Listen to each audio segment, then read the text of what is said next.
start. Oh, okay. Here.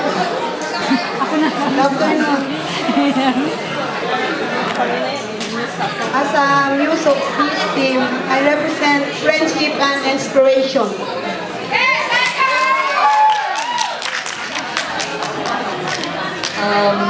My role is I am the symbol of their being beautiful team, and I am their.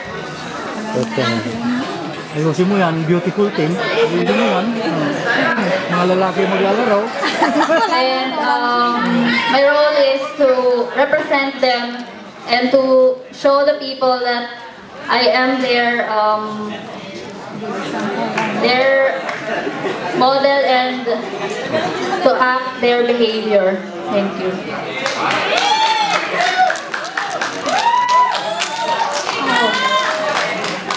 I'm going to be advisor sa mga member ng team ko na huwag uminom para makapaglaro.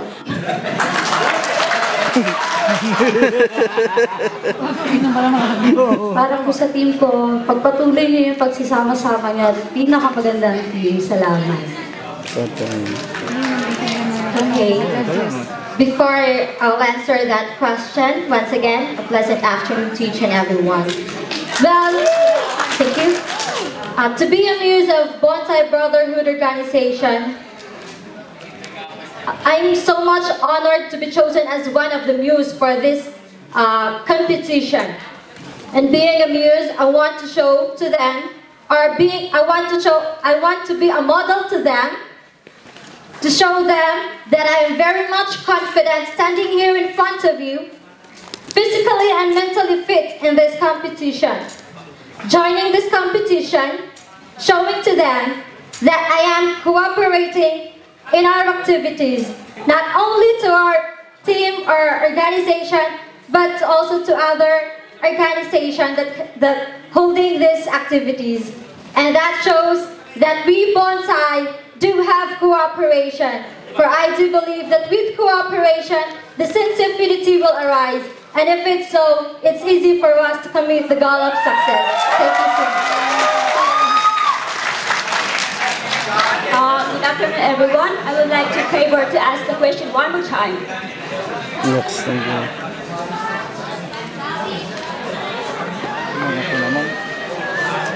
Okay, the question.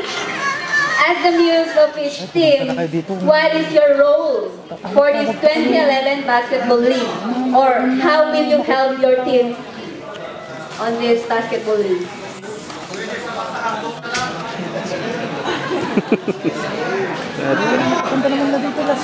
Hindi naman pala alam eh. Tama na. Kakanta siya.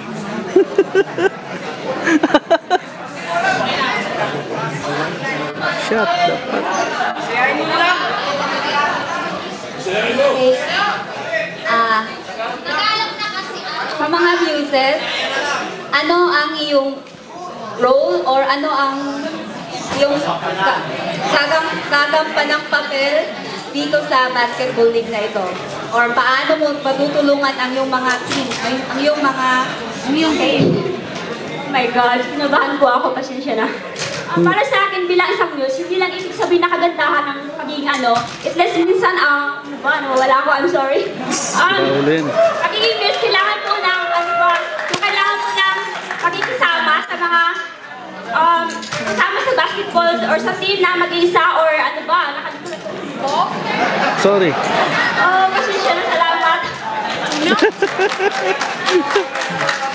Sabi yun. Habit.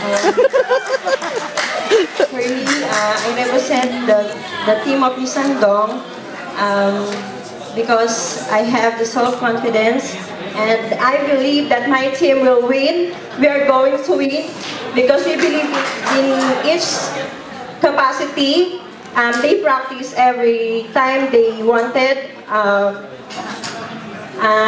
They also have respect on their teammates, also to other members of the team, and most of all, they pray and believe to each other.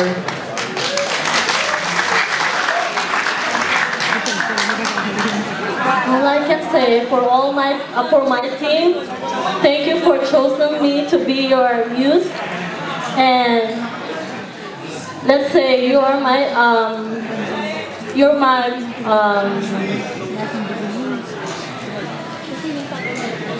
inspiration right now, and I will do my best. Thank you.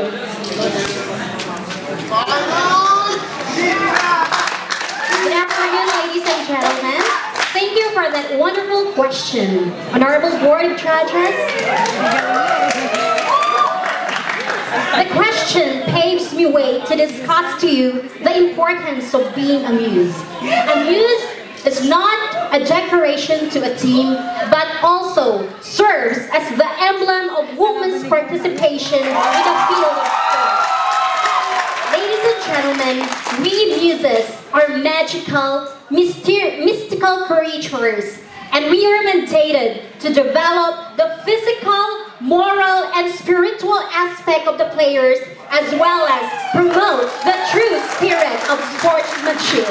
That's all, ladies and gentlemen, and I have spoken. Ayun po, narinig yung mga muses. So, Saadya, from Dong Incheon, be prepared because pagkatapos po nito,